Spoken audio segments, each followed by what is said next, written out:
أعوذ بالله من الشيطان الرجيم بسم الله الرحمن الرحيم وقضى ربك ألا تعبدوا إلا إياه وبالوالدين إحسانا Allah Taala aytат, Allah hüküm berdi.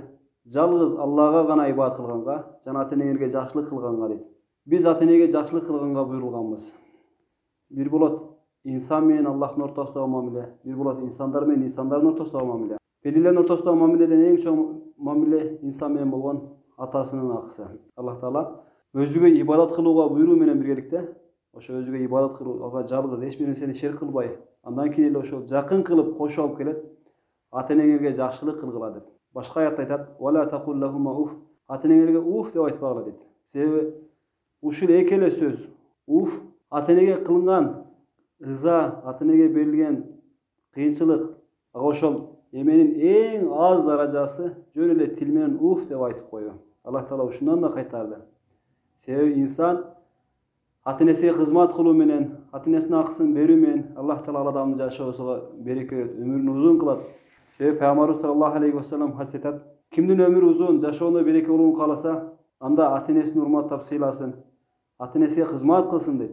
Өмүрдүн узун болушулугу, жашоодогу берекенин себептерине Пайгамбарыбыз айтат: ата-энеге кызмат кылсын, тууганчылык мамилени уласын, жана кошуналар менен болгон жакшы мамиледе болсун дейт.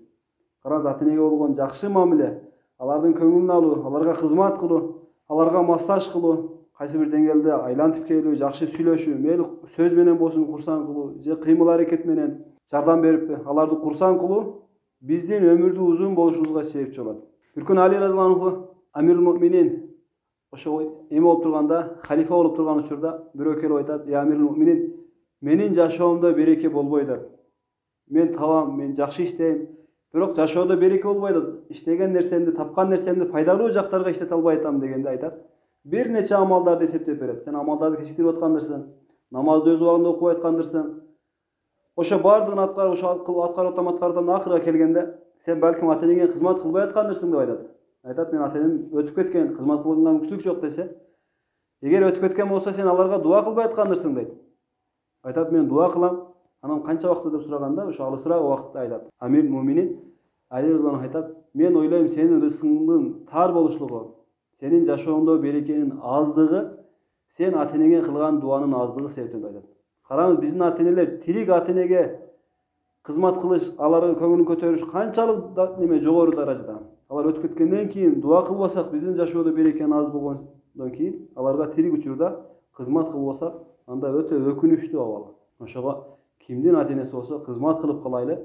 Уламалар ушуга чейин айтат: ким ата-энесиге кайсы бир деңгээлде, мисалы 5 жолу көңүлүн көтөрсө, келечекте анын баласы анын көңүлүн 5 жолу көтөрөт. Ким 10 жолу көңүлүн көтөрүп курсан кылса, анын балдары келечекте анын 10 жолу көңүлүн көтөрүп курсан кылат. Себеби бул жашоо кайтар жашоо.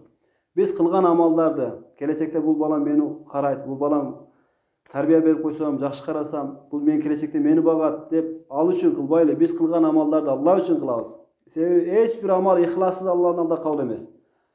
Ихлас менен Аллахтын алдында амал кыла беребиз, Аллах Таала биздин кылган амалдарды кабыл кылат. Аллах Таала бардыгыбызда ата-энелерге кызмат кылып, алардын көңүлүн көтөргөнгө, эртең кыяматта алардын башыга тажы кийгизгенге баарыбызга мүмкүнчүлүк берсин. Ассаламу алейкум ва рахматуллахи ва баракатух.